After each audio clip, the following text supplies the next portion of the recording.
the world of early man. I explore the Cerutti exhibit at the Natural History Museum at Balboa Park in San Diego, California.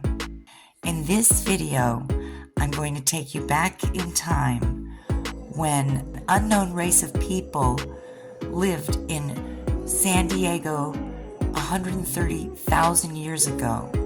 Prepare to be amazed to learn about this groundbreaking discovery. People living in America years earlier than mainstream science previously believed. Big news. At this exhibit, multiple scientists explain how they came to this conclusion, the science that went into it, and they've even got a geomorphologist, they've got a paleontologist, multiple archaeologists, geologists.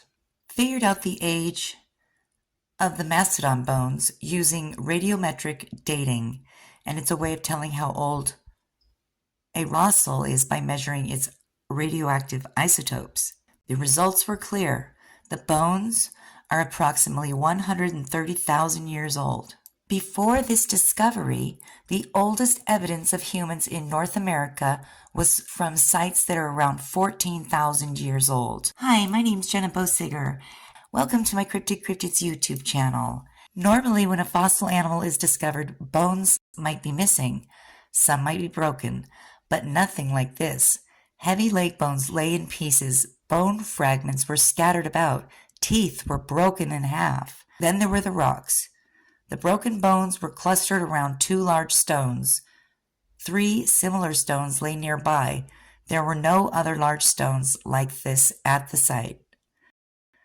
How did the stones get there? How did the bones get broken? It all looked like the work of humans, so scientists took a closer look at the evidence and found fractured mastodon leg bones, bone fragments, broken molars, and the tusks clustered around 2 large stones with the other stones that lay nearby. Scientists think these 2 stones were used as anvils. An anvil is basically a hard surface on which to hammer, modify, possibly break something. Scientists think humans firmly positioned these 2 stones on the ground as hard surfaces on which to place the bones before hammering and breaking them with other stones. Small flakes often break off the stone when they are used as pounding tools. When the bones broke, they showed spiral fractures, impact notches, and cone flakes like those found at the Cerutti mastodon site. Spiral fracturing only happens when bone is still fresh. Cone flakes and impact notches form when bones are struck by hammerstones.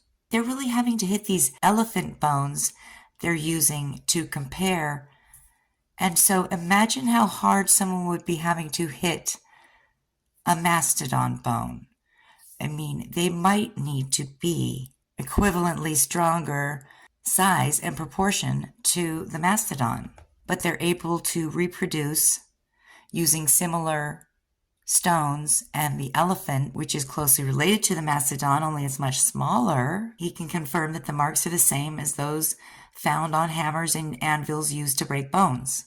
No other process known can produce these types of wear. The stone tool shows distinct signs of contact with other materials, impact marks, polish, broken or worn edges, microscopic cracks and scratches, rounded edges, and these 5 stones found at the Cerutti mastodon site show clear signs of use. Scientists think the 2 stones were surrounded by clusters of broken bone and were likely used as anvils on which larger bones were placed and struck with hammers. What were the hammers?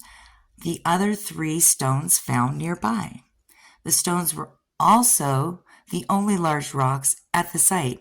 Scientists think these must have been carried there and used as tools and then left behind. They have multiple experts and scientists confirming the find with their different specializations, special expertise. 2 stones that showed use wear on the sides facing up. They were also found surrounded by clusters of fractured bone and molar fragments. Back in the day, the ancient people definitely used animal bones and animal parts to make tools. Why do scientists think these 5 stones were used as tools? Scientists have done many experiments in which they use all sorts of stone as tools to cut meat, butcher animals, smash bone, and perform many other tasks. Then they study the marks on the stones. There are distinct signs of wear that scientists only see on stones used as hammers and anvils. Some of these marks happen when stone strikes bone. Some come from stone-on-stone impact, when a hammer slips off a bone and hits an anvil. When scientists look closely at these 5 stones, they see these distinct signs of use on all of them. You can't see all of these marks with the naked eye. These photos are taken through a microscope. The magnified marks on the stone surfaces show evidence of several hard impacts from another stone. Scientists found this stone and this small flake about 3 feet apart, and the flake fits back onto the stone.